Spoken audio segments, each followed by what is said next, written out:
Way out, Lewis Mcgugan's going to hit it anyway. Oh my word! What a strike from Lewis Mcgugan! 35 yards!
What's going on, people? It's Mr. Door again with Door Meets, and I've got a pleasure.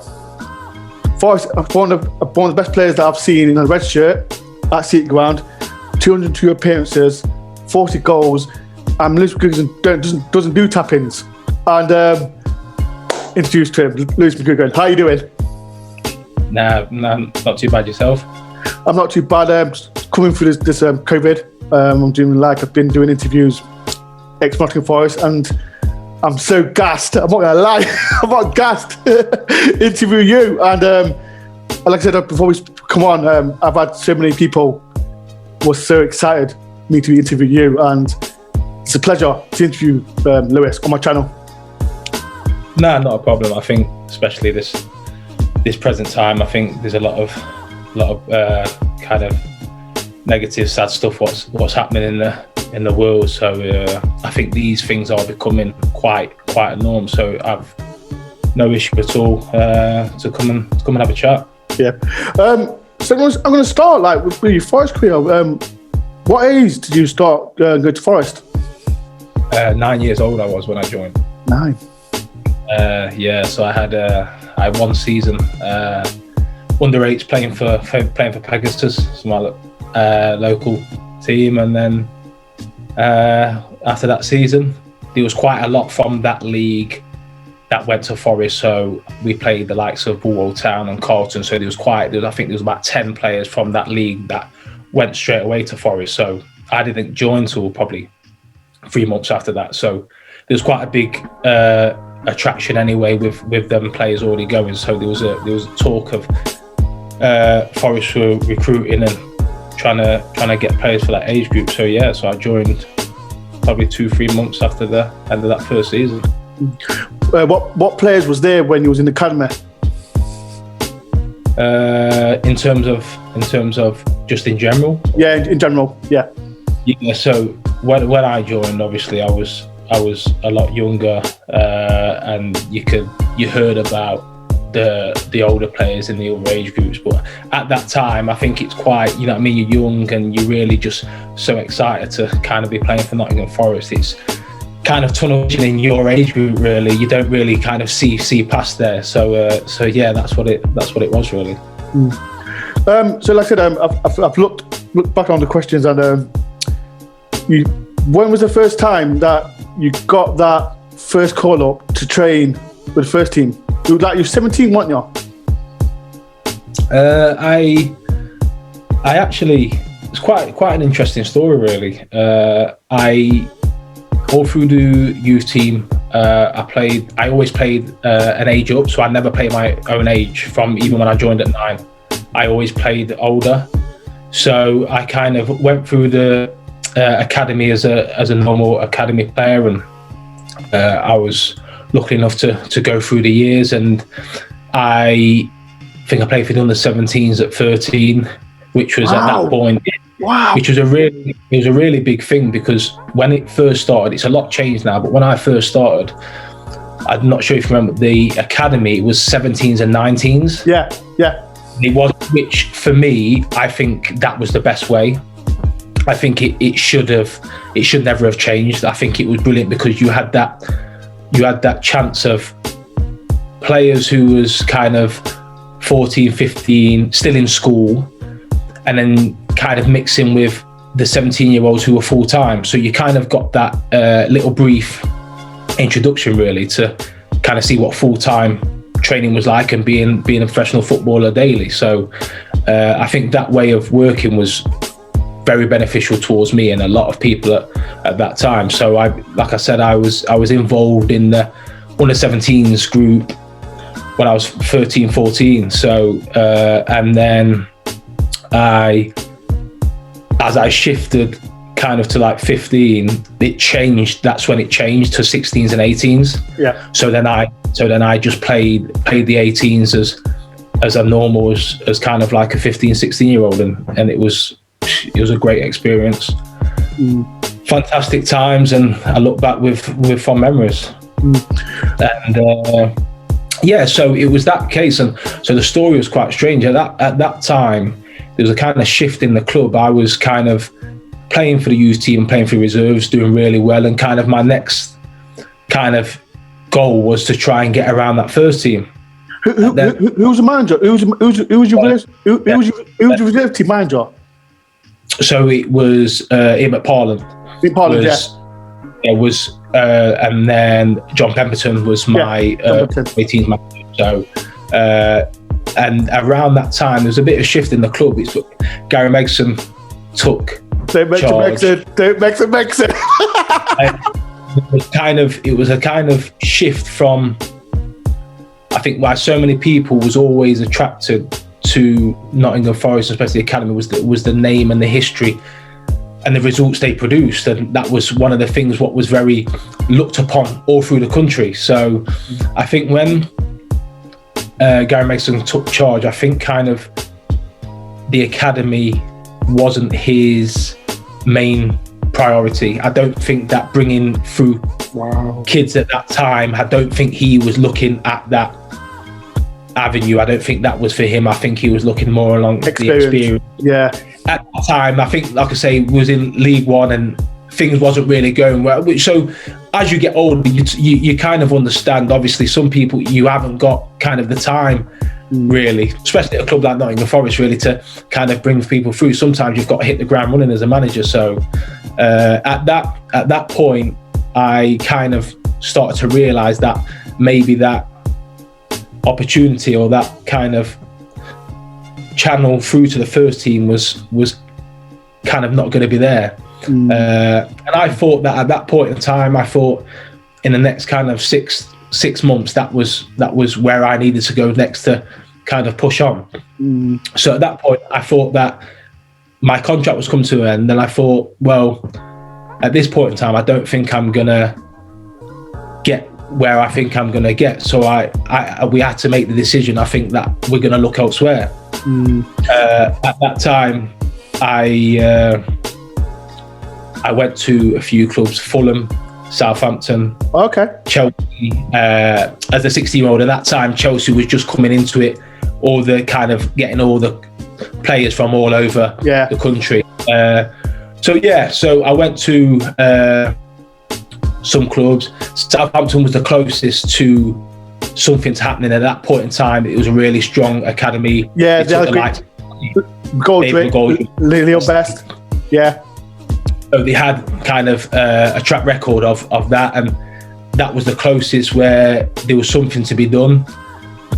For whatever reason, it wasn't kind of going to be as simple and easy as I think everyone thought it was going to be. So I was kind of like in limbo for probably 3 months. I wasn't at Forest, and obviously I wasn't going to get out. So it was I was kind of at 16 thinking, right, what am I going to do? Do you know what I mean? So after a while where we thought the situation needs to get resolved, I need to get back to playing football, we come to an agreement that I'll go back to Nottingham Forest and we can try and start again. At that point, Gary had left the club. So there was a new kind of way of thinking, and Colin took over. I'm about to say about Colin, like everyone, like me as people, everyone was buzzing because he was a 17-year-old boy and he was doing well for the reserves. And I remember someone saying, Ben, you've got to watch Lewis because he's one of the best talents I've ever seen. And who was it mentioned? I forgot it was the guy who mentioned it. You've got to watch Lewis. And when you got that call from Colin Collarwood saying, Lewis, it's time for them to come to the first team, what was your reaction when you said that? It was just, that's what you're waiting for. That's all you're waiting for. When you, especially at that point where you're training every day, you're playing youth team, you're playing reserves, you're in around you get a few first team players coming down to reserves, so you get that feelings. That's what you're waiting for, that chance really. And all you want is to be able to know that if you do what you should do and if you can perform, that the chance will come, and that's all you ask for as a player. So when I got that call, a few of the other lads have kind of got a little taste. A few have gone away with the first team in pre-season, stuff like that. So was that with Wes Morgan, Kelvin Wilson, and no? So like Wes was already established. Yeah, he was there. Perch was already established. Yeah, there was a few. I don't know if you remember, like Robert Hughes, Felix Bastians, but the German left winger. So them kind of players, they kind of made a little transition. So you knew that the opportunity was there if you know what I mean. So you just got to keep your head down and keep doing the right thing, and hopefully it came. And luckily enough, it arrived, and I got the chance to be around the first team. You came on. I think it was a cup game against Gillingham. You come on for John Thompson. Like, what was that feel, Lewis? Like coming on and making your first chance for Forest? I think I can remember because it was the JPT. Trophy. Yeah. And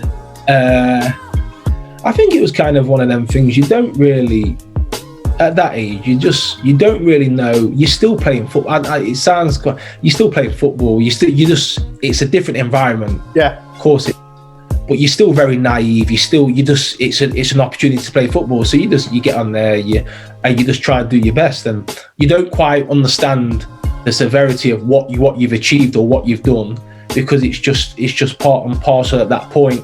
You're not really thinking about the bigger picture. You're just thinking about an opportunity. I was on the bench. Hopefully I've got a chance to come on the pitch, and that happened.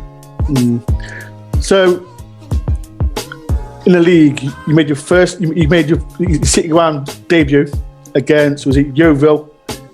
What was it like, Lewis? Like in front of a packed crowd? Well, I won't say it was a packed, well, you can say it was a packed crowd.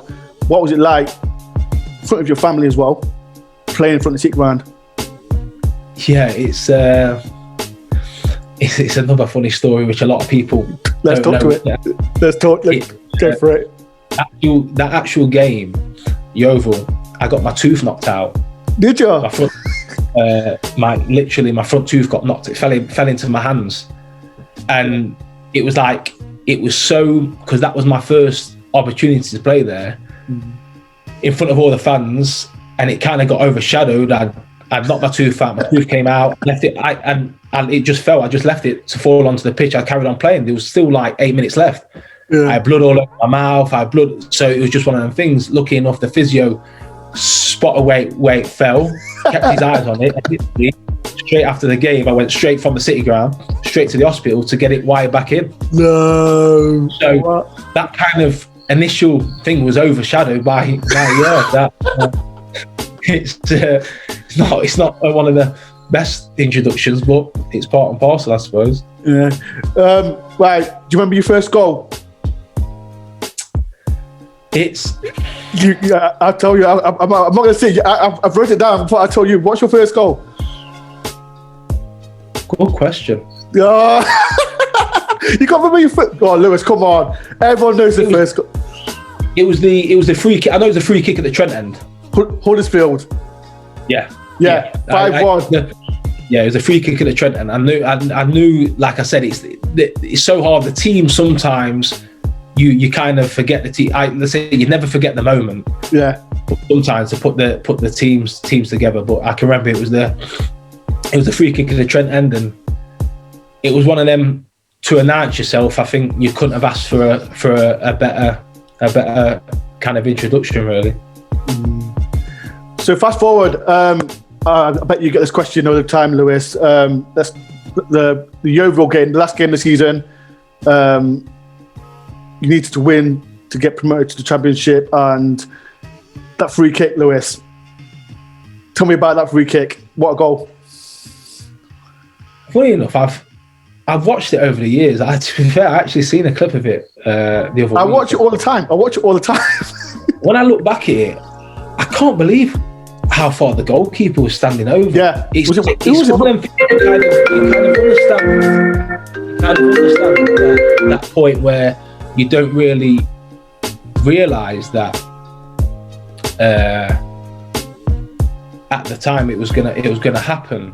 But when you actually watch it back over the years, the gap he left me and where he stood was crazy. Really, it was. I didn't really have to. All I had to do was kind of get it over the wall into an area, and I thought I got a chance. I think was it Steve Mullenhall? I think it was. Yes, I think it was. Yeah. I think around that. Yeah, I think around them times. And I think the occasion. I think the occasion was fantastic, and it's one you look back on with great memories.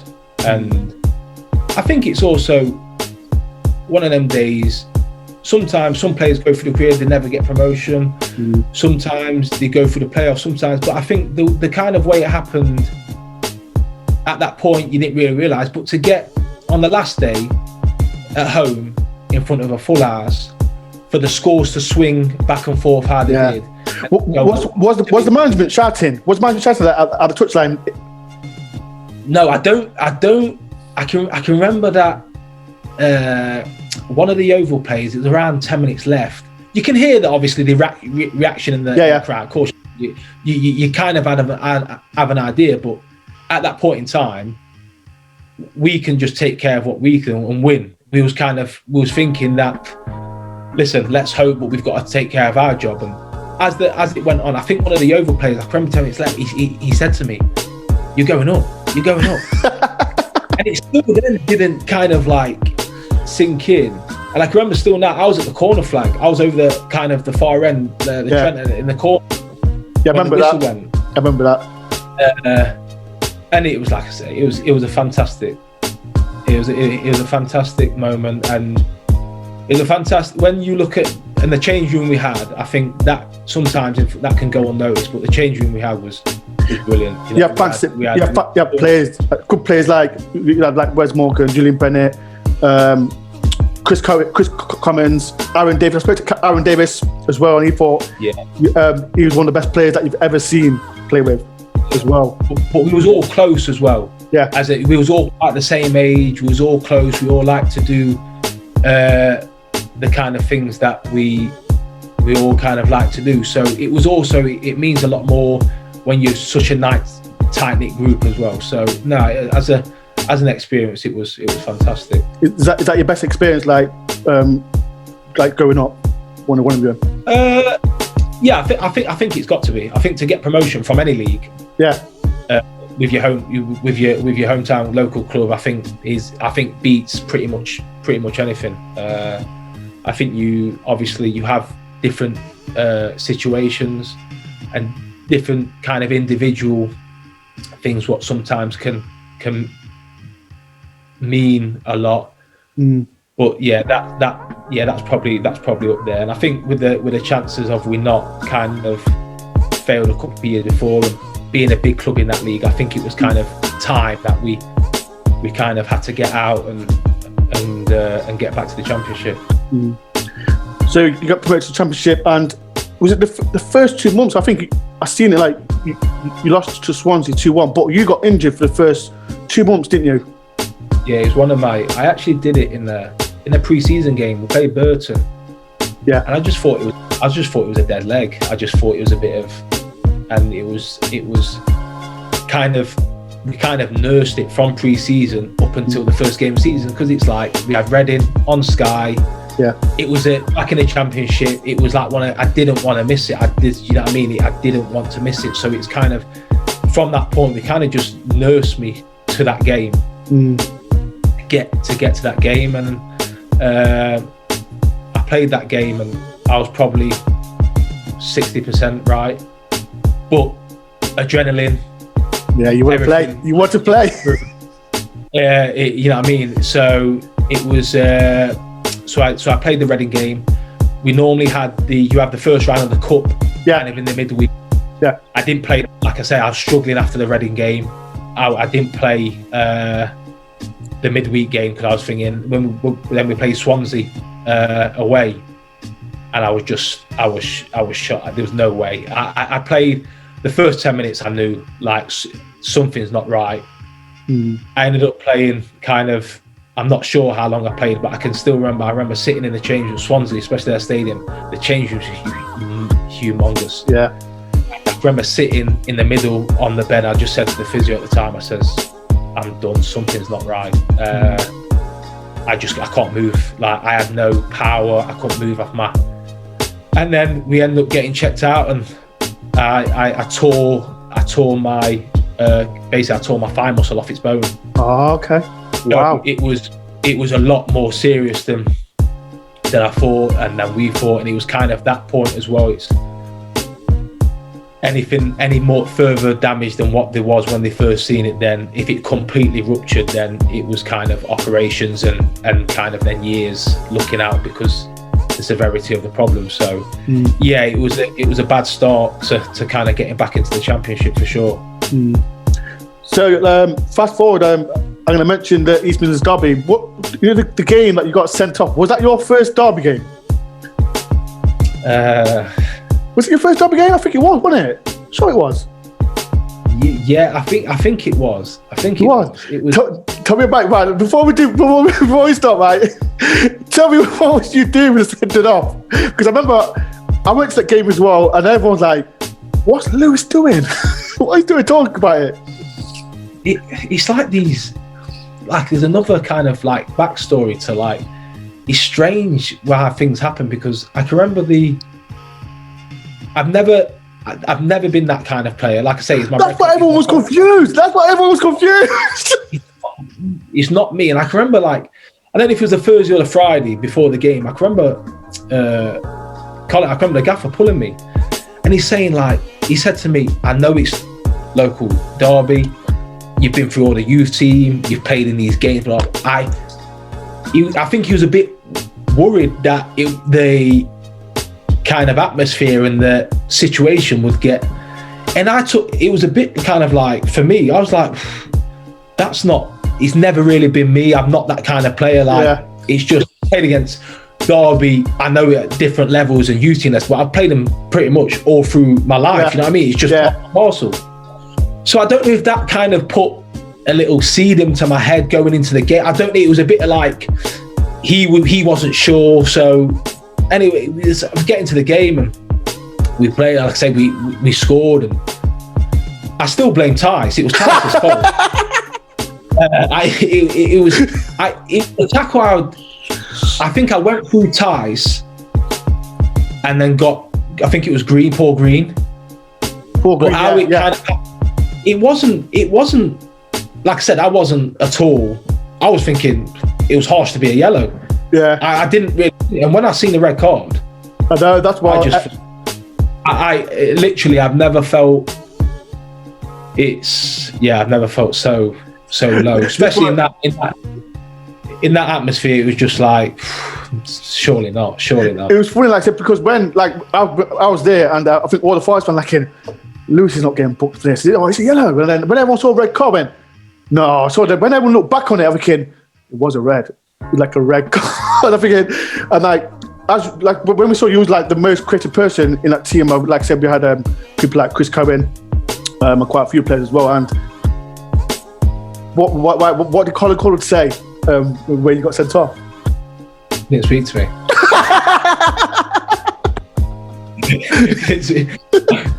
I don't think he spoke to me for a few days. Wow. It was just. I don't think it was kind of me. Like he went out his way to. I just think I think what kind of if the ending of the game kind of took away my sending off, because the referee lost complete control. Do you know what I mean? And it was just an absolute disaster at the end. So I think kind of that swung everything. And I think it was just one of them situations. It was, there was a red card. the end of the game, we come out with something. It was kind of like, I think it was kind of one of them to just move on from the situation. Do you know what I mean? There was so many things that we could have spoke about. I think it was a best case to just move on and try and move forward, really. Right, so the first Colin Colward gets sacked. What was your feelings when he got sacked? Well, it was because I had that kind of spell out, and the team at the time, like I say, when I was out injured, wasn't kind of doing very well, and it was one of them things that the first opportunity for me, Colin gave me. I hold Colin in the highest. He gave me my opportunity. I owe him everything. Do you know what I mean? And it's not nice to see any manager lose a job. You know what I mean? In reality, it's not nice. But especially Colin, I have so much respect for him, because if it wasn't for him, I wouldn't have got the opportunity to play for Nottingham Forest, especially at that time. And I think with Colin, I said you mentioned like a few Forest players, like Nottingham-born players like James Perch, Wes Morgan, Julian Bennett. Who else was there? Matt Thornhill as well. And he brought in a lot. Chamber wanted to be adopted. I'll talk about yours and Luke Chambers' relationship later on about it. But Billy Davies comes in, and when everyone heard, everyone said Billy Davies. Thought, okay, let me mention it. From the start, Billy Davies, like when he come in, how much did you know about him? I think he got appointed just before the Man City game. He did. FA, because he watched the game. Yeah. I can remember he watched the game from the stands. So I think that he watched the game, and that day. Did you know? Yeah, he was there. We knew he was there. Do you know what I mean? Okay. I think, like I said, he was appointed before that. But I think it was like Pembo took over for that game. Yeah. In case of, we'll just leave it as it is. The new staff will watch from kind of afar, and we'll go again from, you know what I mean, kind of Monday, with kind of thing. So we knew he was there, and like I say, it was a great performance and result. You know what I mean? What performance? And he came in, and obviously he was going to be completely different to Colin. Colin was very calm, very quiet in terms of he didn't, but he was very, what he needed to say, he said it, and that was kind of, he left us kind of to our own devices, really. But I think it's a completely different job. At that time, Colin, we was in League One most of the time. Colin, we had a lot of good players, a really good squad. We did. So I think if anything, if we was going to fail, it would be down to us. If that's we knew we had what we needed to do to get promoted. Whereas when Billy come in, I think obviously the situation in the league, and obviously he had very good experience in the Championship. So especially for the likes of me and the likes of a lot of players, like I'd never played in the Championship. So kind of we was ready for this kind of next level, and this manager had that next level under his belt. So it was a case of kind of just moving forward and seeing what the next chapter was, really. Like I said, Lewis, everyone's mentioned this, but Billy, he called you unfit and overweight, and what was your response when he said that?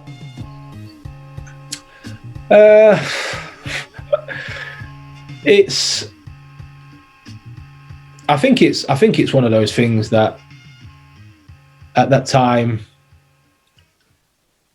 you look at it from what the manager was saying, you see it in the local press, and it's I forget, and I think I was only 19 at the time. So I was still a kid, really. Do you know what I mean? So it was kind of like to come into the team, hit the ground running, kind of contribute to the team and kind of do well and look, and then it was kind of like still being a young player, then it was like boom, that's kind of the next thing. It was like right, it's a complete transition from what's been the previous kind of 12 months, if you know what I mean. So it's now a total different end of end of the kind of spectrum to look at it. It's the negative side now, and kind of how to kind of go forward from there. And I think, like I said, I was 19 at the time. I look back now. Could I have done things different? Of course you can. Could he probably have done things different? Probably he could. But that was the time I was in. That's what happened. Hindsight's wonderful when you look back, but it was just one of those things. And we just had to try and move on from it. You know what I mean? Did it kind of make our relationship different? Of course it did. That's just natural. Do you know what I mean? But yeah, it was just one of those things. Maybe he did it to try and get a reaction. Maybe he did it for a reason. But like I say, at that point, I don't really know him. He doesn't really know me, and he might have methods of working at previous clubs or previous players, and that's the biggest thing about managers and players is getting that understanding. And once they kind of get that understanding and understand people's character, then it's a kind of completely different relationship, really. I'm not going to mention the playoff defeat. I think it was Blackpool, because I said you was getting games there and there, but yeah, it was a bit. It was a bit kind of here and there, and to be fair, the team, we was flying at that point. It was flying, you know what I mean? Yeah, because you have Blackpool. So yes, I was on the bench. Of course I want to play, of course I want to be involved, but on the flip side, we was flying as a team. Yeah, you know what I mean?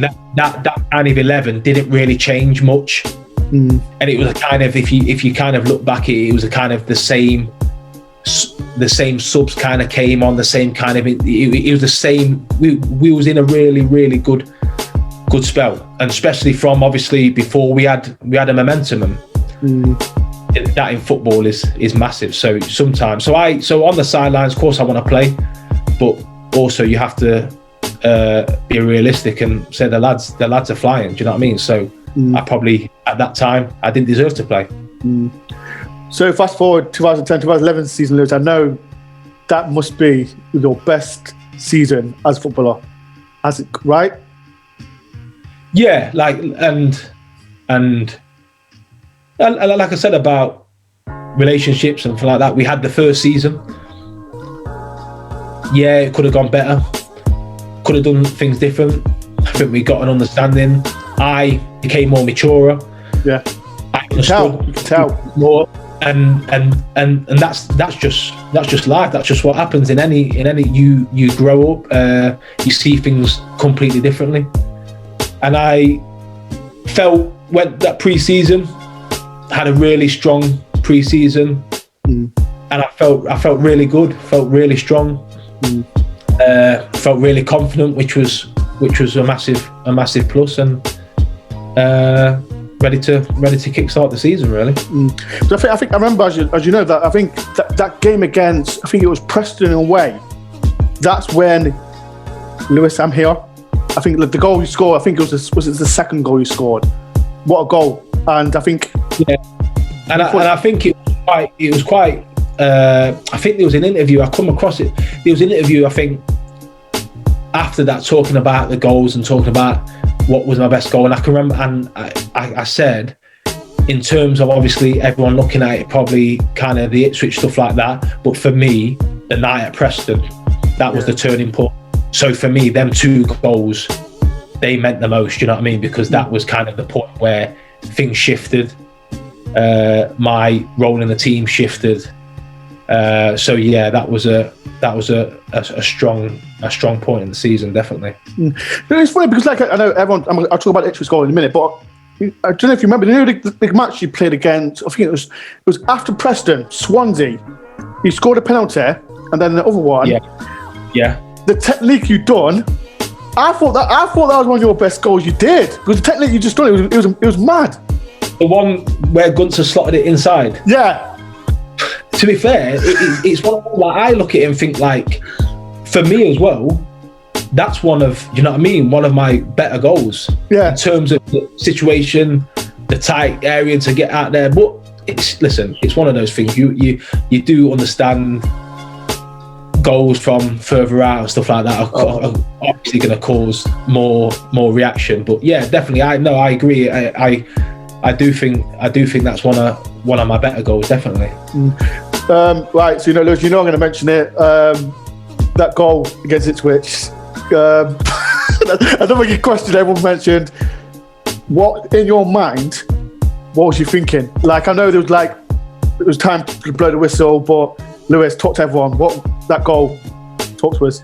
It's amazing that how many times you know what I mean? How many people ask you what was going through your head, and that's the biggest question. What was your thought process before? And it wasn't that.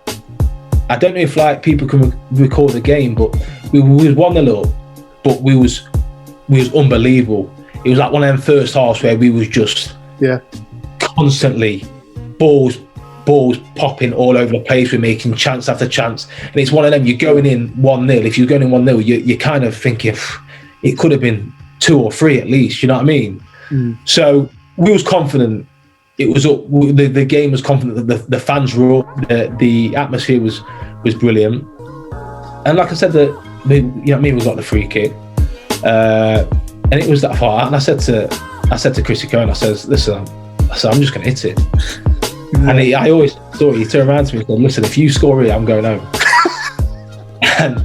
and all my, like I always say, all I try to do is get it on target. Yeah. I just thought, try and get a good strike on target, keeper might parry it out, we might get, you know what I mean, someone following. That was it. That was all my intention.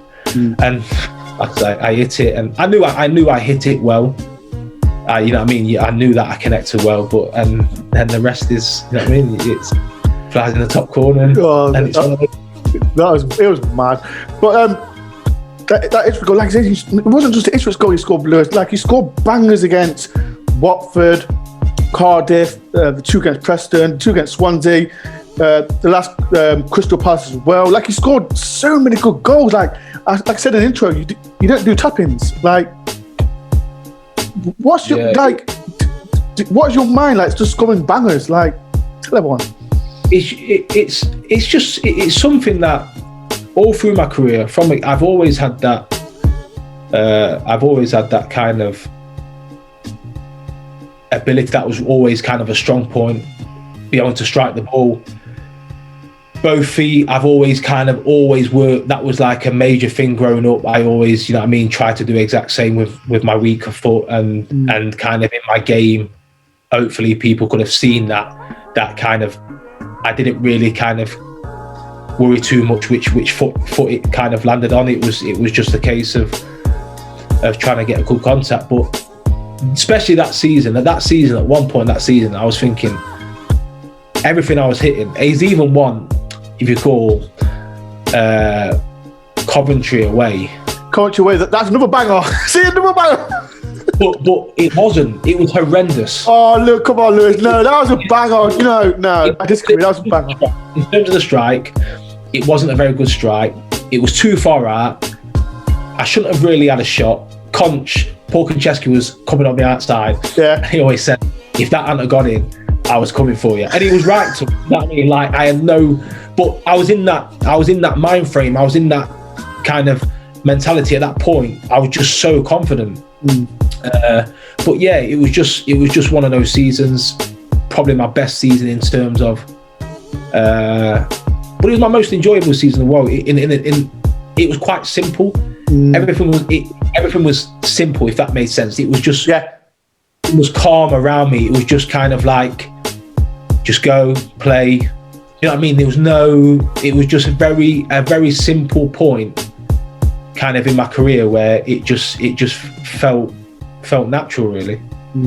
That season, like, you got to the playoffs, you play Swansea, you draw 0-0 at the City Ground, then you get to Swansea, they're 2-0 up, Robert Earnshaw scores, take it 2-1, then Robert Earnshaw again hit the post, and then I think it was the last second to kick off. And Lewis, I think there's a little question that everyone wants to say.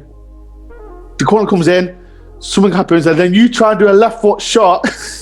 If you remember it. Do you remember it? I don't forget it. I don't forget it. Like, what was you trying to do? Like, I know you scored bangers, Lewis, but I know you got good. Look, to be fair, you got a good left foot as well. But yeah, Lewis, what was you thinking? Is that it was literally the last kick of the, you know what I mean? It was the last kick of the game. We was clutching at straws. We was trying everything. At the end of the day, I'm not. If it come out again, yeah, would I do the same thing again? I would, because that's kind of, it's something that I've got confidence in. And luckily that night I slipped and Pratt's has gone down. Do you know what I mean? And we've done, and it's kind of it's kind of a sour, and it was very strange, because it was like, if you can recall the first game, they got a man sent off really early. You got him sent off. Right, Lewis, you know what, Lewis? Let me say something about it. I remember when you got, who was it? Was it Taylor?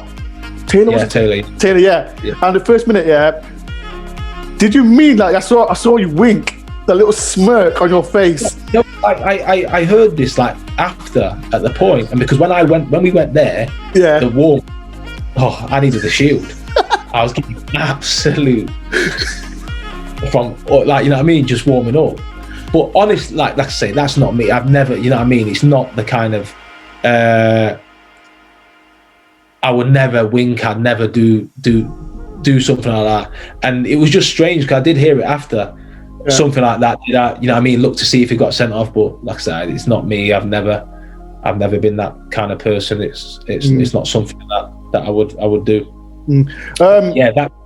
It was a bit, like I said, they went down to 10 men, and you think, brilliant, and it kind of worked in their favour. To be fair, they was brilliant. They played with 10 men, and they was the shape they had, the way they I think it helped them, which is strangely enough, it kind of helped them. And on another day, you know what I mean, we get a few goals, and we go there with a different mentality. But yeah, it was one of those things.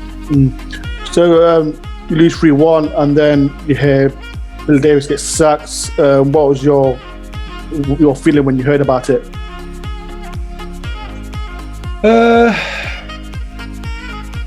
I think it's one of them things. Like, we had two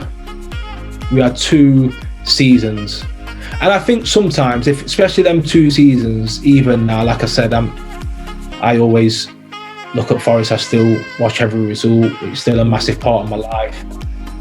I think them 2 seasons, I think sometimes they go unnoticed to how good we were, and how kind of the teams that kind of picked us, especially in the first season. You look at Newcastle, West Brom, you look at their squads compared to what we had, compared to the money they were spending.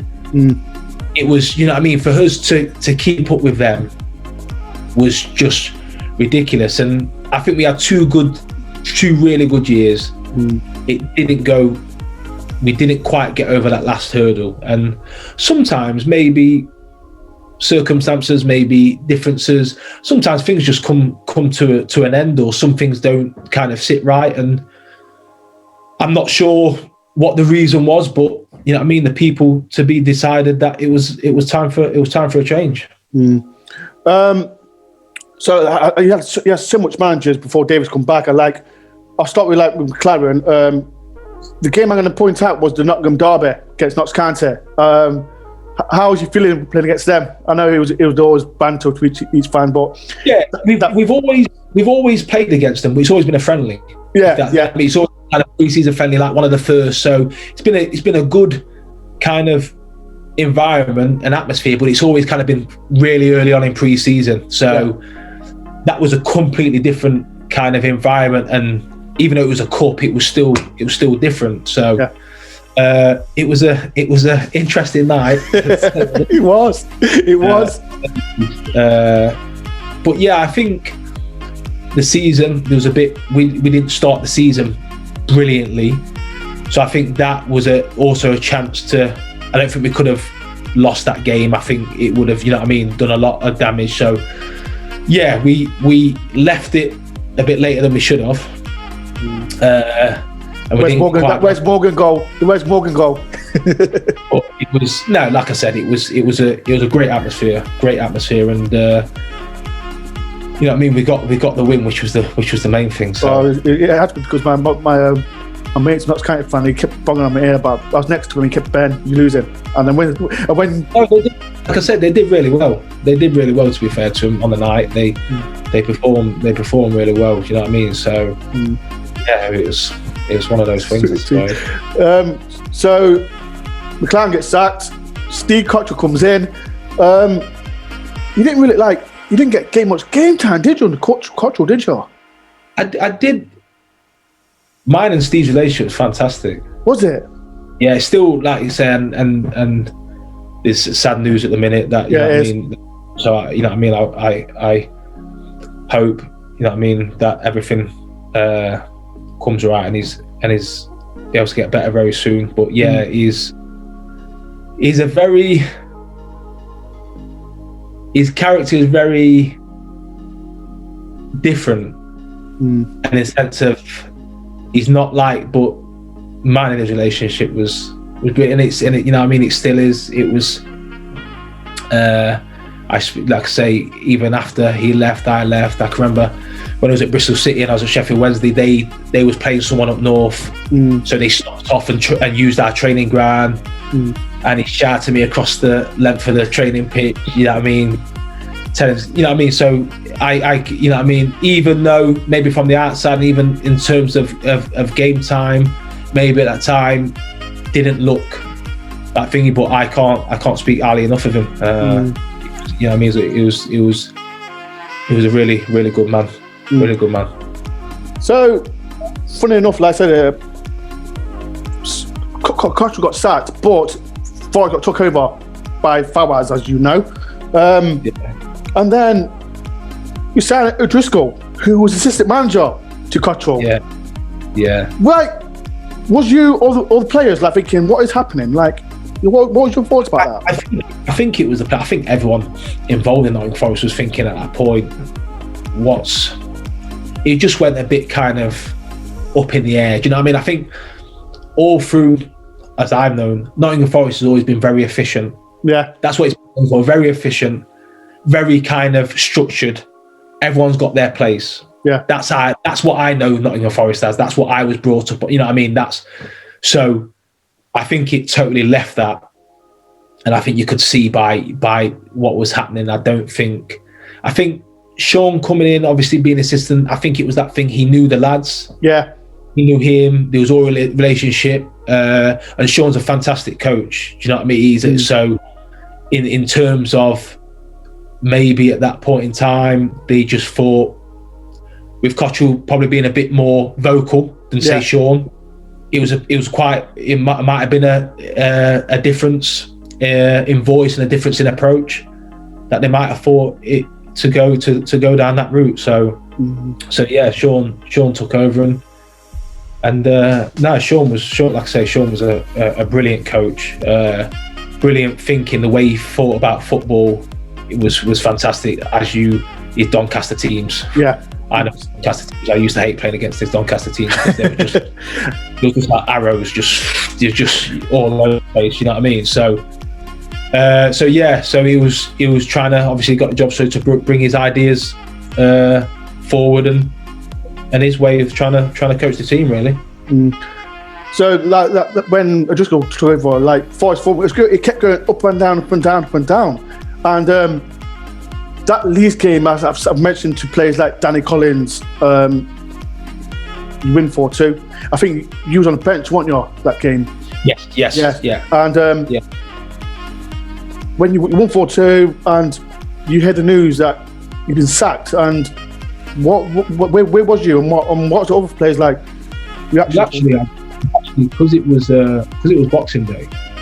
It's actually weird. I mean, you finish the game and then it's kind of like your family, you go and just, obviously because your Christmas has kind of been non-existent, do you know what I mean, like normal. So it's like Boxing Day game is kind of like, after the game is like your chance to just relax a little bit and just kind of feel that Christmas spirit really, do you know what I mean? So in terms of just seeing the family really, because like I say, Christmas Day is a write-off really, either if you're playing home or away. So it was I actually got a phone call from a family member and said, that Sean had been sacked. I was like, we just won. We just absolutely, you know what I mean? Bash Leeds, yeah. Yeah, like it was it was a big statement. If anything, it was like one of them statements, like okay, the tide is turning. Sean's now finally getting his ideas across, and so I was just like, man, he's not. And then you know what I mean. You go and do your investigation like anyone else on the internet. Yeah. There it is, and that's how I found out. It was as everyone else. So we had no idea. It was totally out of the blue. Then he got sacked. I'm not going to talk about Alex McLeish because he was there for 40 days. That's no brainer. And then you get the news. He's back. Billy Davies. I thought, ask Lewis, let me press Lewis about this. Like, what was your reaction when he's coming back? You know what? Like I said to you earlier in the chat, I'm a lot older. I'm a lot more. I've seen a lot more. I'm a lot white. Do you know what I mean? So it is that situation. You're always evolving as a person. So I wasn't. Do you know what I mean? It's the chance of working with someone who knows you. You know him. You know the way he works. Yeah. You haven't got to kind of understand his training methods or anything like that. You know exactly what it is. And so for me, especially after kind of the upheaval, what's been previous in the sense of like the swapping and changing, for me, it was just a kind of a sense of stability and a sense of kind of, okay, you know where you are. Do you know what I mean? You know exactly what you're going to get. Obviously, the newer players who have come into the team who have not worked under, they was obviously like anyone else a new thingy, but you still had quite a lot of players from the first time around. So it was a case of a mix, really. So he come back, and actually it was funny enough. We had over the first week, he pulled me in for a meeting, and he said to me, "You've lost too much weight. You're too skinny. You've lost your game. You've lost your power." So I'm sitting there thinking, 1 minute I'm this, nah, I'm you know what I mean? So it was, you know what I mean? We laughed about it. It was like, I can't please you. You know what I mean? It's, but yeah, he actually said, yeah, you know what I mean?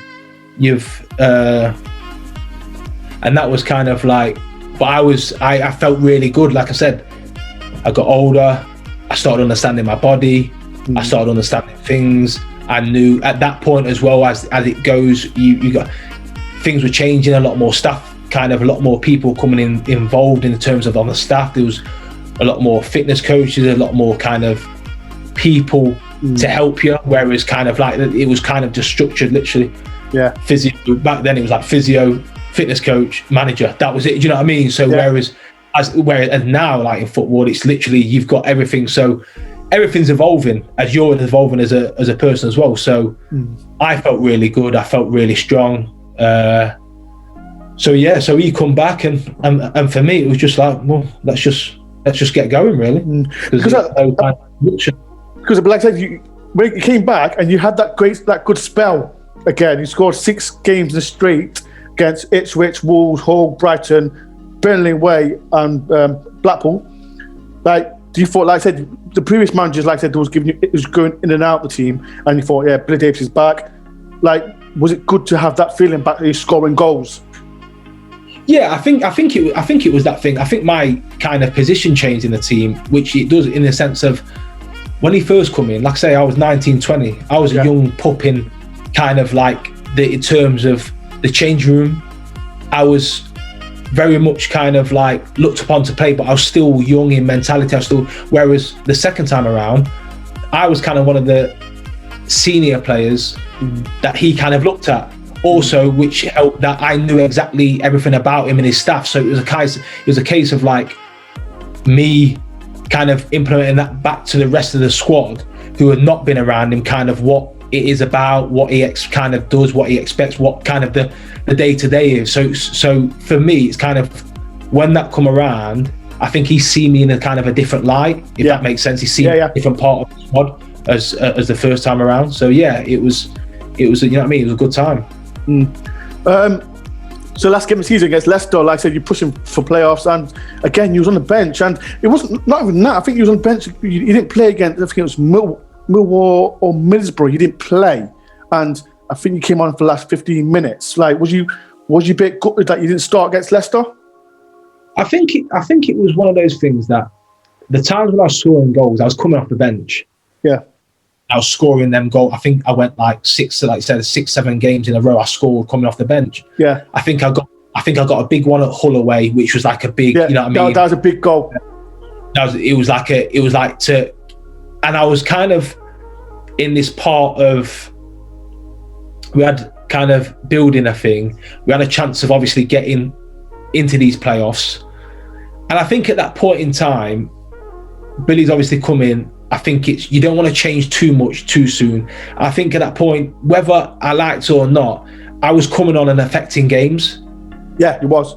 Yeah, he had a team that was starting and playing. So at that point, would I have liked to have been starting? Yeah, but kind of was the situation, was it working? Yeah, it was kind of 60 minutes, 70 minutes. That was kind of then my time. And it was like, it was working, and we was winning games, we was getting points, and everything was good. So sometimes even if you want to kind of change things individually for your personal, you've also got to look at it as a bigger picture of the team, and it was working for kind of everyone. And we was getting results. So sometimes you've just got to kind of go with it, really. So, like I said, you lose 3-2 to Leicester, and then your contract ends up. When was the first time that Watford came for you, and like, was you and Aaron about joining Watford, or did you want to stay at Forest? This is one of the biggest things that I've always wanted to explain, and I think a lot of people have never got to understand. Yeah. I think that when Billy come back in, obviously the new ownership, things were starting to happen around me in terms of there was players who was also out of contract. I think Raddy was coming up out of contract at the time. There was a few people, and people starting to get contracts offered and signed and stuff like that around me 6 months, and I was kind of just, nothing was happening. Okay. So I was in the back of my mind, I was thinking to myself, well, something's doesn't add up, you know what I mean? These people getting contract offers, so they are looking to what they want to do. So, but at that point, I'm involved, I'm scoring, like you said, that run we was going on, I'm contributing. So in my head, I'm thinking, well, listen, I'm keeping relevant, I'm contributing, I'm helping the team. Yeah, I don't know what's going on. Do I want to get something sorted? In my head, I always wanted to stay. Yeah. I've never thought about going. It come to the end of the season, I still thought something will happen. It was mentions of, yeah, we look to get something sorted, and just nothing. And it just felt, when sometimes things just feel off for whatever reason, and it didn't feel kind of like anything to do with football. I don't know what it was. It was just, it wasn't anything to do with what I can offer on the pitch. I don't know, like I say, I don't know what it was, but for whatever reason, my contract or my kind of discussions wasn't really progressing. So the season ended, we didn't get into the playoffs. In my head, I've still not heard nothing from Forest, but in my head, I'm still thinking, I don't want to go. I'm still thinking in my head, I'm staying because I didn't want to leave. Do you know what I mean? It was, I thought that I got to a point where I was a different person. So I thought that I wanted to show people, especially like this me, do you know what I mean? Because all the people have seen me, like I've made my debut at like, I think at 19, I was young, I was like, I've now evolving, I want to, you know what I mean? I want to take this next chapter in a different stage. So that's where I looked at it. I'd not heard nothing, still not heard anything. Was that Fawaz? Was that Fawaz didn't get you? So Fawaz was the owner at the time, but I said, it was all kind of stuff. So I'm just kind of not in the loop. I haven't got a clue. I kind of just thinking, well, nothing's really happening at this point in time. So then I'm speaking to my agent at the time saying, well, listen, like, I don't know, I can't see anything. He's not heard nothing. Do you know what I mean? He's getting no answers. I actually went to New York. I was in New York with Chambo, and I got a phone call from the secretary who said, oh, the gaffer wants to have a meeting with you tomorrow. I said, well, I'm in New York, so I can't get back. But I was under no impression that anything was going to happen. Otherwise, I wouldn't have been in New York. So it was come out of nowhere. So I said, well, as soon as I'm back, as soon as I'm back, me and Major will come and have a conversation. So got back, got to pick my agent up. I remember driving to the training ground, come to see Billy, had a meeting with Billy. We talked about everything. We talked about the time before, the time that he's come back, everything. We literally just got everything out, you know what I mean? Like, and we got into a really place where it was like, okay, we've had differences in the past. We've come to this where now we're on the same page. We've had a good season. We kind of, what I thought, we got to that stage where, yeah, let's go forward. And he said, listen, you'll get a contract offer in the next 24 hours. I walked out. I never heard from Nottingham Forest again. Wow, that's mad. It's actually mad. So from my point of view, as you can, like, obviously, because I'm the area I've known here, people have always known that perception of me. So it's hard for me because everyone kind of thinks that I left for various reasons, or I left on this, or I left maybe because I was getting more. I left because I had no choice.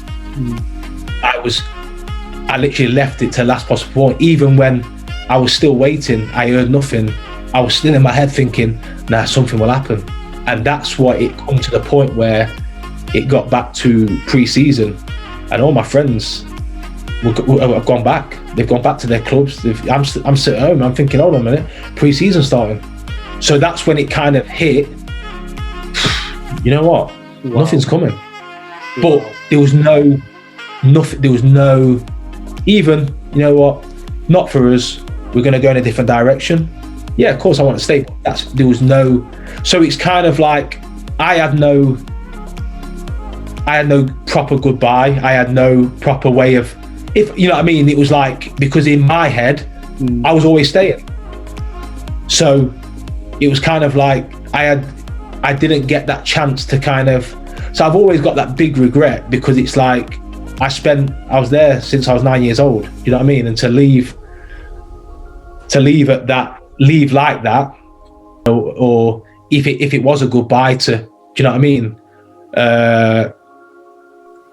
It just didn't happen. And then we got to the point where it was, right, I'm going to have to look for opportunities. But at that point in time, it was quite further down the line, because I say pre-season already started. So a lot of kind of what could have been opportunities before then have kind of gone, because I was kind of holding out to stay at Forest. So I wasn't really in a massive position to be negotiating, really. So there was a chance of going to Ipswich, and obviously I had Chambo there. Yeah, he's wanting, yeah. And obviously Dave Mcgugan was there, so they was. Yep. I mean, they talked to me all the time, and if I'm perfectly honest, it was an opportunity to go, and it would have been, my friends are there, my best mate, it would have been brilliant. But in terms of how Ipswich played at the time, did it really suit the way I played? It probably didn't. You know what I mean? So I didn't really. I had to look at it from a footballing point of view first and foremost, and is it the best for me, footballing wise? Not okay, I can fit in well, or okay, footballing, does it suit? And I just didn't think it suited at that time. And then there was an interest from Watford. Yeah, Zola. That's it. Yes, the interest from Watford, and I had a conversation with Gianfranco, and I had the conversation with him, and that was it. For me, growing up, the way I played, to the chance of playing under someone like him. I just thought, I knew it was a very weird setup at that point in time. It was a European. A lot of clubs now are kind of following that same format now, but back then it was like totally left field to what anyone, especially what I was used to at Nottingham Forest. It was a very European club. There was technical director, there was a lot of people underneath the owner, and so it was, I knew it was going to be a complete different kind of way of working. But sometimes you got to take these, and it made me a better person. 100% made me a better person, and it was the chance of playing under someone like him. I couldn't really turn it down. And yeah, so I ended up signing. But it was like it was very hard for me, because it was like I was still thinking, hopefully Forest might come back. And it was like, kind of, I spoke to Watford, kind of looked to Watford pretty much after a day or so, signed for Watford, and literally I went down there in the afternoon to sign. I literally signed, drove back to Nottingham to get a bag, and I literally had to be back to Heathrow in the morning to fly out. They'd already gone out to pre-season to Italy. Wow. So in terms of, before I knew it, I was in a new club, new environment, having to get to know people. So in terms of transition, I had no transition. Does that make sense? It was like just makes sense. Overnight, gone from boom to that, and now I've got to start this chapter. That chapter's like kind of like gone without me having any kind of influence in it, and I wasn't expecting it, so I had to start this chapter. So I was straight into that, and I was out in Italy for 2 weeks in the mountains. Did you do little runs? Yeah, it was so, and getting to know new teammates. And for me, it was, like I said, I've been at Nottingham Forest since I was 9 years old, so the fact is obviously moving to a completely different club, which is big anyway, moving to a completely different club with a different working mentality, the way they do stuff, different environment. When you went from a lot of kind of English staff to then going into an environment with a lot of kind of foreign staff, it's all new, it's all different. So you have to try and take these things in your stride also, and try and get up to speed and set standards in your new club. So yeah, it was a whirlwind experience. So, but last did you have any what was your best moments at the City Ground? Best moments?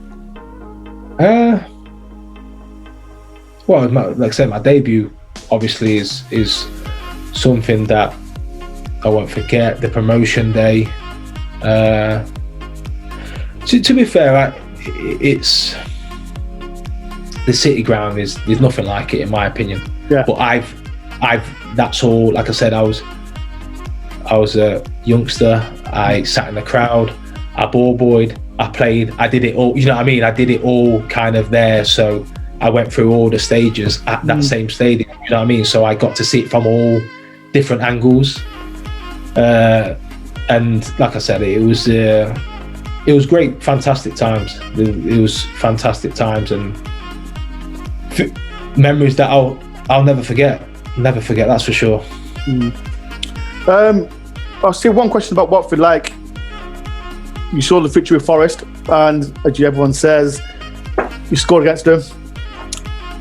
Like, how did you, I know you didn't score, you didn't celebrate, but what was it like? How did you feel when you scored? That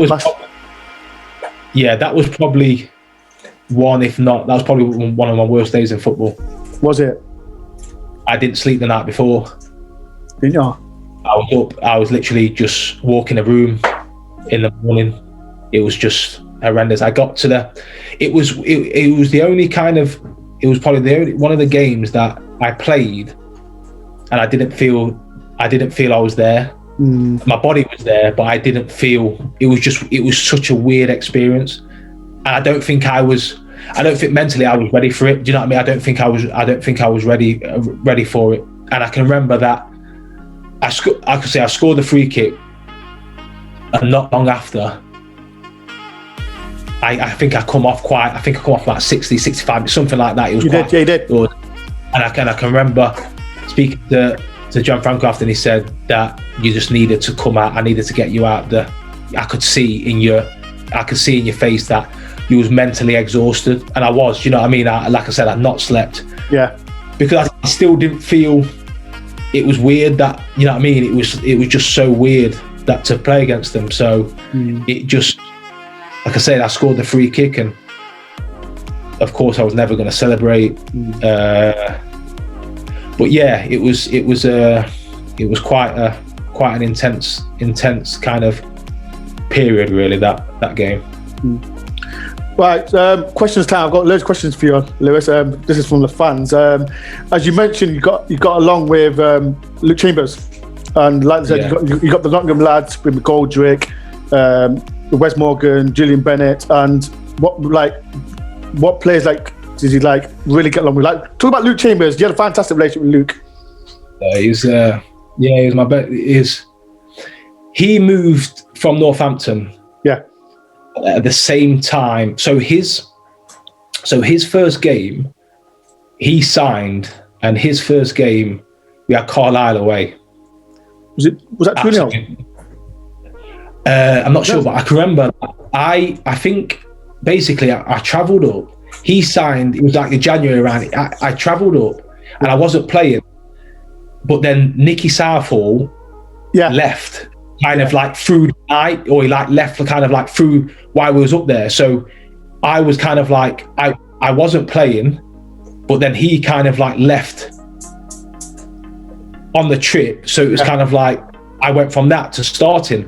That was Chambo's first kind of game. Yeah, I still remember the initiation at that time. He did the initiation, and he did build me a buttercup, and he was so loud, and I thought to myself this guy is just come here.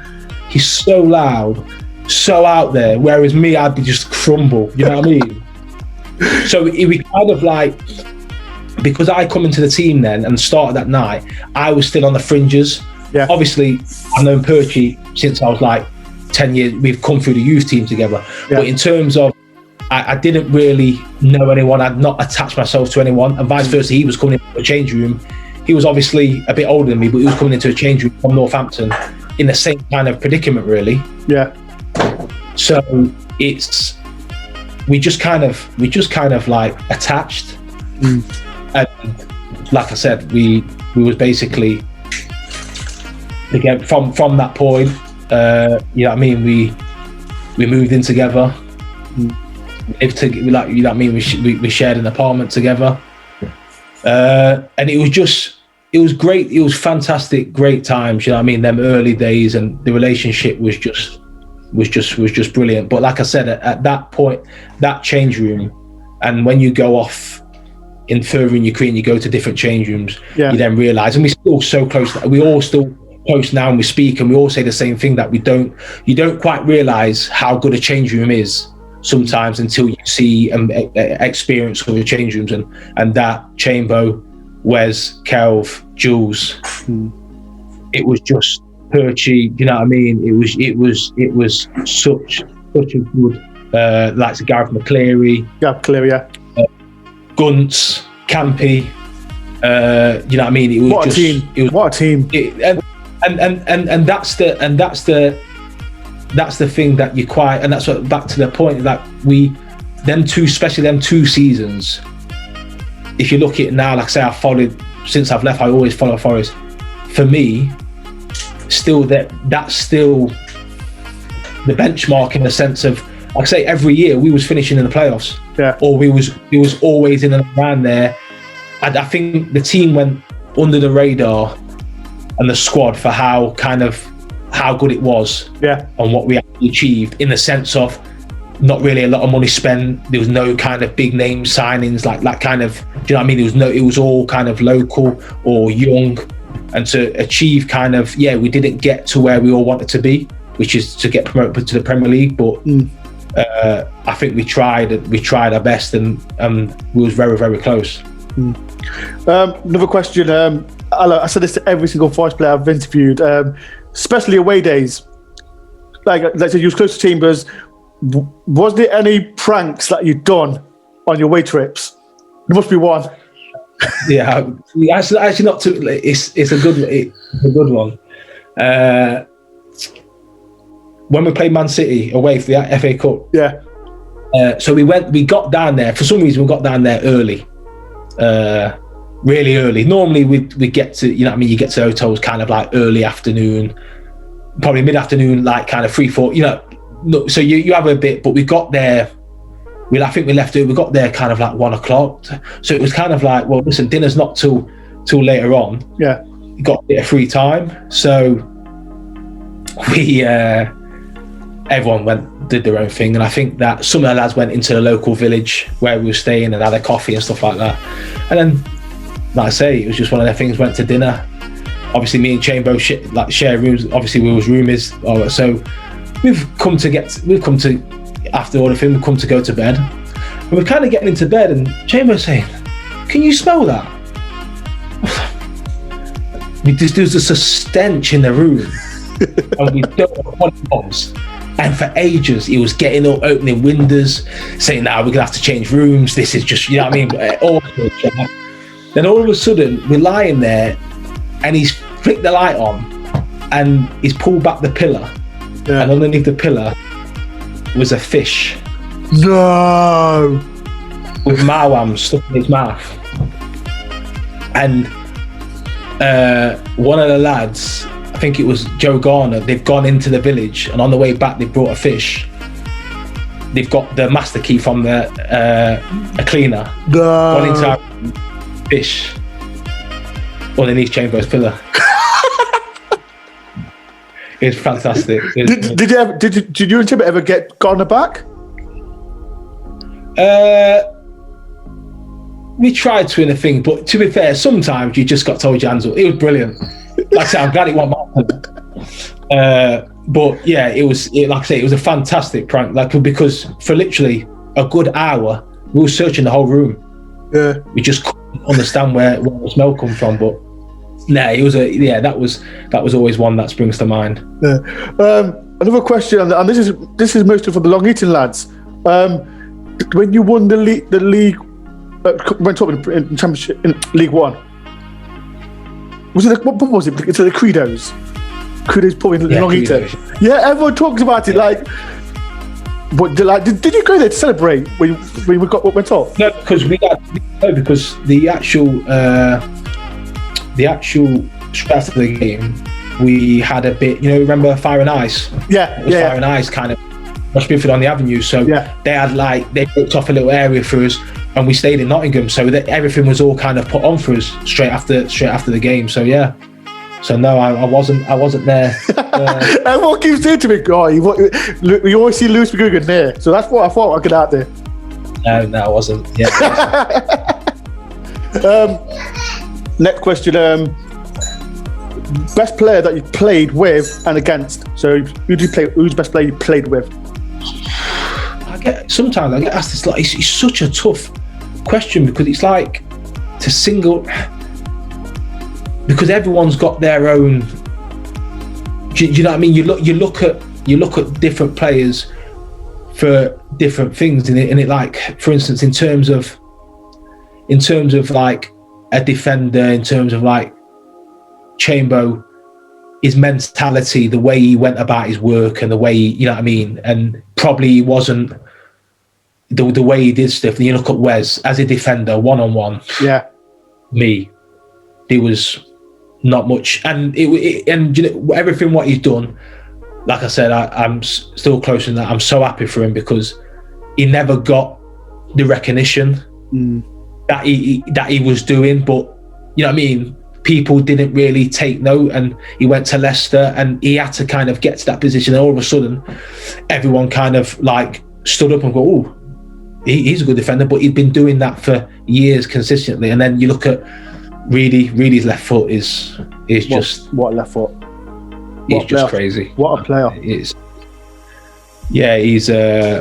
and obviously when I grew up, he was in the first team, and obviously I got a chance to then play with him, which was, you know what I mean, which is kind of full circle. And but yeah, like I said, it's just I'd say more little bits that you see from different players, you know what I mean. what you'd say that you don't really come across every day. What about against? I go back to a story quite a lot. Under Billy Davies, we went to Portugal quite a lot for pre-season. And one season, one of our first times, we played Sporting Lisbon out there in a friendly, and they was at the height. They had like Postiga, and you know what I mean. They was like, and I can remember I played against a player in centre midfield. His name was Miguel Veloso, and he played. Is that one with a? There's a Mexico. Yeah, he had like but at that time, and I can remember that he played the whole game. His boots were untied. I remember looking down and his boots were just loose, and he was just literally, I couldn't get near him. He was just zinging balls left, right, he basically just controlled the whole game like he had slippers on, didn't even tie his boots. Wow. And it was like, I can remember like going home back to the hotel that night and thinking, oh my God, like that's a level, do you know what I mean? Like that is like, he has literally just been in second gear and just literally bossed the whole game, do you know what I mean? So that always kept in my mind, you know what I mean, especially with him being a centre midfielder as well. Next question, do you regret anything massively in your career?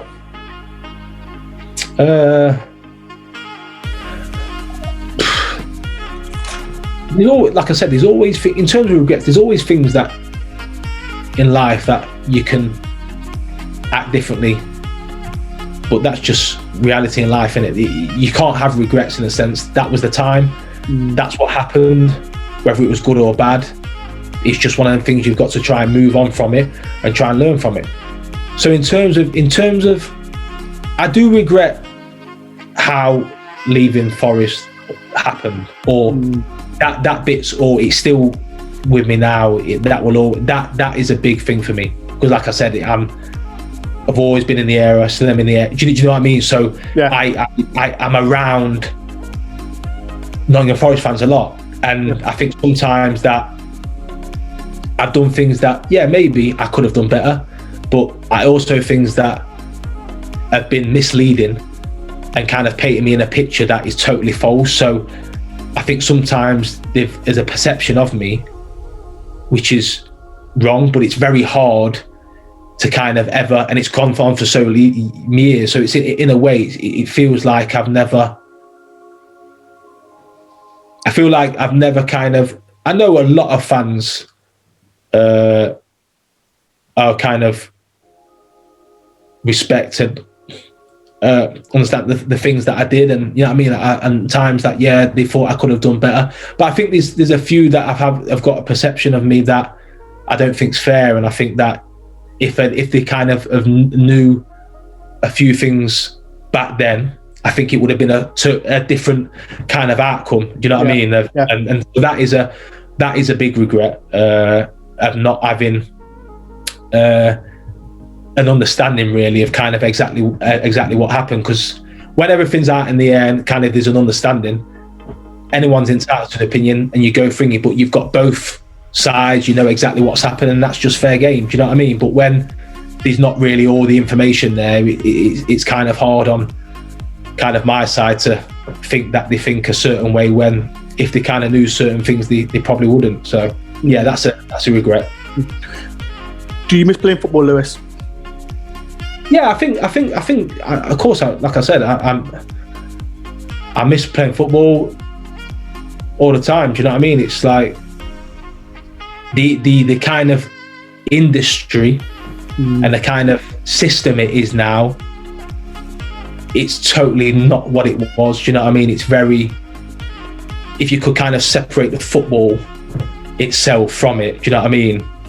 It'll be so, but nowadays that doesn't happen. Do you know what I mean? There's a lot kind of more that comes with it, which just doesn't really need to be there, and it just makes everything a lot more difficult, a lot more harder to kind of like understand things, you know what I mean? So but yeah, of course, listen, of course I miss football. Everyone, you know what I mean, it's what I did my whole life, so yeah, 100% I miss it. But at the end of the day, life works in mysterious ways, and things happen, and you just got to kind of deal with it and and kind of try and keep moving forward.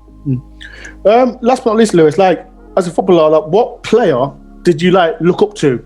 Like, just like, oh, I want to be like that. I want to be that kind of player. I think that you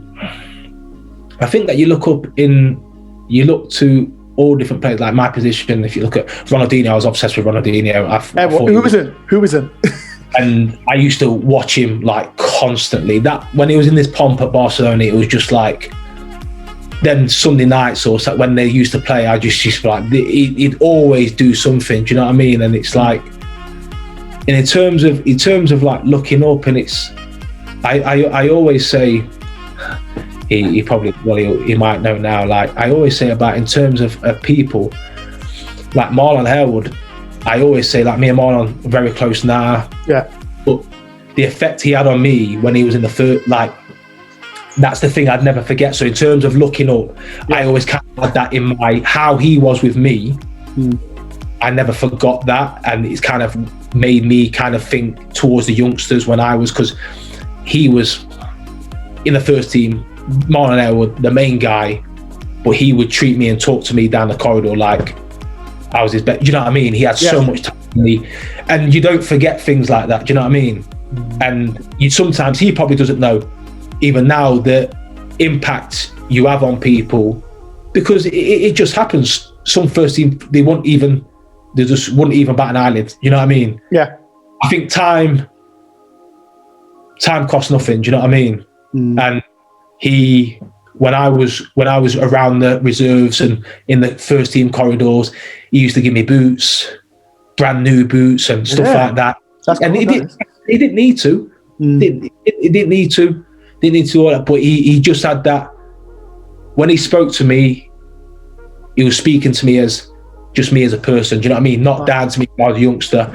And so, in terms of looking up as well, footballing side, someone like that made a big impression, because it was like, that's how I want to be. When if I eventually get there, when I then younger players or youth players, I want them to think how I thought about how Marlon was with me. So. That's probably the answer to kind of both sides, really. Last but not least, let's say, what was your best goal? Like I know you might say Ipswich your best goal, but was Ipswich your best goal, or was there any other goal?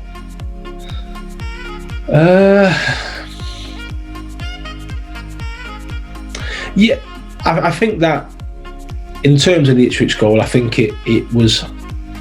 it's going to get a lot of attention. I'm not going to sit here and say, oh, well, kind of play. Of course, it's going to bring it, and it was one of them goals you dream of scoring. You know what I mean? And I'm so kind of thankful that I did it, and I did it. And it's kind of, also what's quite nice is that obviously over the years, it's made people have like really felt like privileged to be there that day. To see a goal like that live, which makes me, you know what I mean, it's really nice to hear that you have a kind of imprint into somebody's mind for, you know what I mean, a positive, like they was there when you thinking in terms of the goals. But yeah, so I probably have to say there's probably little ones that have meant a little bit more personally, but for across the board, I would probably have to say the Ipswich goal. Yeah. Lewis, it's been a pleasure. Fantastic. I think this is one of the most honest interviews I've ever had of a channel. If people don't know who Lewis was, where you've been, but like Lewis, it's been a fantastic pleasure for coming on the channel, and you are the longest interview I've ever done. Interview, but Lewis, thank you very much for taking your time. Anytime. For coming on the channel, but people, if you're new to the channel, please do hit the subscribe, like button, and like I said, this is Lewis Mcgugan. Please check out his goals. There's somewhere in YouTube that's scoring so many banging goals. But yeah, Lewis, it's been a pleasure. Thank you for coming on. Thank you for coming on, Lewis. And hopefully that we can, when this COVID's done, that we can meet up back at the seat ground. And hopefully when things get kind of hopefully back to normal and things can start happening, I'm sure we can arrange something a bit more face to face, and we'll go from there. But no, not a problem. I enjoyed it, and anytime. Right. Lewis, thank you very much for coming, and hopefully I'll see you soon. No problem. Cheers, dude. Cheers, dude.